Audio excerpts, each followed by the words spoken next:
नमस्कार, आदाब, सत श्री अकाल, जय भीम, जोहार। मेरा नाम है नवीन कुमार। क्या इस देश में जातिवाद को पंडितों ने बढ़ावा दिया है या वही जिम्मेदार है? क्या हजारों साल तक इस देश के दलितों, पिछड़ों और आदिवासियों को अछूत बनाए रखने, उन्हें पढ़ने लिखने से वंचित रखने, उन्हें पाखाना साफ करवाने, जूठे बर्तन धुलवाने, फटे जूते सिलवाने के जिम्मेदार ब्राह्मण हैं? क्या इस देश में जातिवाद को पंडितों ने बढ़ावा दिया है? क्या हजारों साल तक इस देश के दलितों, पिछड़ों और आदिवासियों को अछूत बनाए रखने, उनसे पढ़ने लिखने से वंचित रखने, उनसे पाखाना साफ करवाने, जूठे बर्तन धुलवाने, फटे जूते सिलवाने के जिम्मेदार ब्राह्मण हैं? इस सवाल का जवाब मैं आपसे नहीं मांग रहा हूं।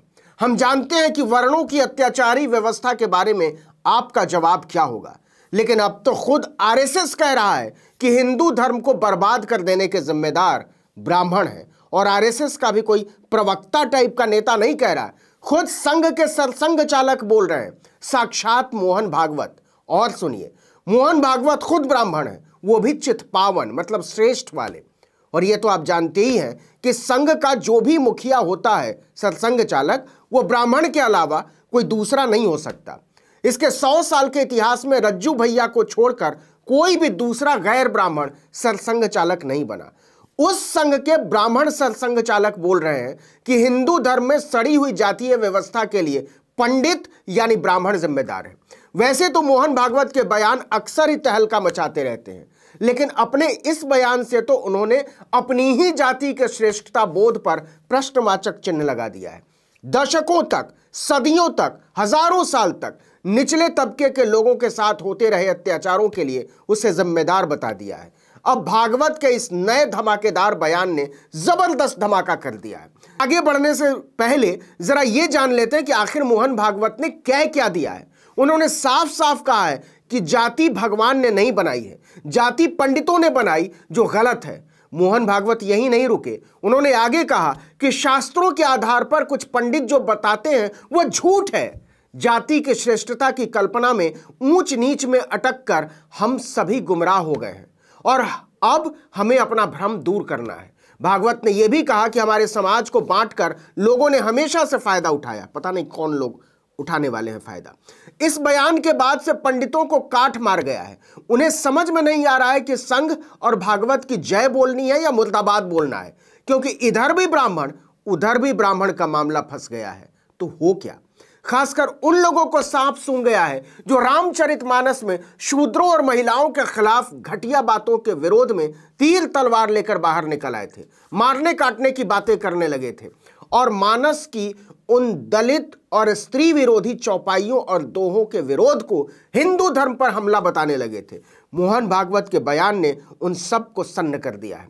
अब इस पर सियासत शुरू हो गई है। रामचरितमानस पर बयान देकर घिरे समाजवादी पार्टी के नेता स्वामी प्रसाद मौर्य ने सोचा कि बहती गंगा में हाथ धोने का यही सही वक्त है।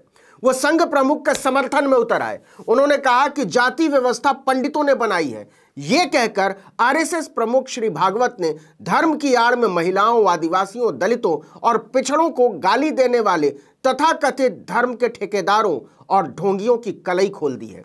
कम से कम अब तो रामचरितमानस से आपत्तिजनक टिप्पणी हटाने के लिए आगे आए। इतना ही नहीं, शिवसेना सांसद संजय राउत ने निशाना साधते हुए मोहन भागवत से कहा कि समाज तोड़ने का काम कर कौन रहा है? आपके लोग ही कर रहे हैं। तो सबसे पहले आप ये बात जो लोग सत्ता में बैठे हैं उनको समझाइए। जाहिर है ये सब तो होना ही था, क्योंकि मोहन भागवत का बयान उस समय आया है जब रामचरितमानस की चौपाइयों को लेकर घमासान छिड़ा हुआ है। खुद भाजपा ने स्वामी प्रसाद मौर्य और राष्ट्रीय जनता दल के चंद्रशेखर को घेरने की कोशिश की थी। चंद्रशेखर बिहार सरकार में मंत्री हैं। बीजेपी ने मंत्रिमंडल से बाहर निकालने की मांग की थी, माफी मांगने की मांग की थी। ऐसे में अब धर्म की ठेकेदार बनकर घूमने वाली बीजेपी से कोई पूछे कि वो मोहन भागवत के खिलाफ क्या कदम उठाएगी, क्या वो मोहन भागवत से माफी की मांग करेगी या उन्हें आरएसएस से बाहर निकालने की मांग करेगी? क्योंकि भागवत ने तो एक तुलसीदास की मानसिकता पर ही नहीं, लाखों करोड़ों तुलसीदासों के पुरखों और पीढ़ियों की मानसिकता पर सवाल उठा दिया है। अभी तक बीजेपी ने उनके बयान पर चुप्पी क्यों साध रखी है? भाजपाइयों को आखिर सांप क्यों सूंघ गया है? क्या अब भागवत का पुतला नहीं फूका जाएगा? क्या उनके खिलाफ सड़कों पर प्रदर्शन नहीं किया जाएगा? क्या इनके खिलाफ कोई मुकदमा दर्ज नहीं कराया जाएगा? हिंदू राष्ट्र के नाम पर ब्राह्मण राष्ट्र के लिए मरे जा रहे जंतर मंतर के दंगाई, बलवाई और फसादी पता नहीं किस बिल में छिप गए हैं। इस वीडियो में इतना ही, लेकिन अगर आपने आर्टिकल 19 इंडिया को अब तक सब्सक्राइब नहीं किया तो फौरन कर लीजिए, बेल आइकॉन दबाइए, घंटी जैसी आकृति, लाइक कीजिए और कमेंट करके बताइए हमारा वीडियो आपको कैसा लगा। नमस्कार।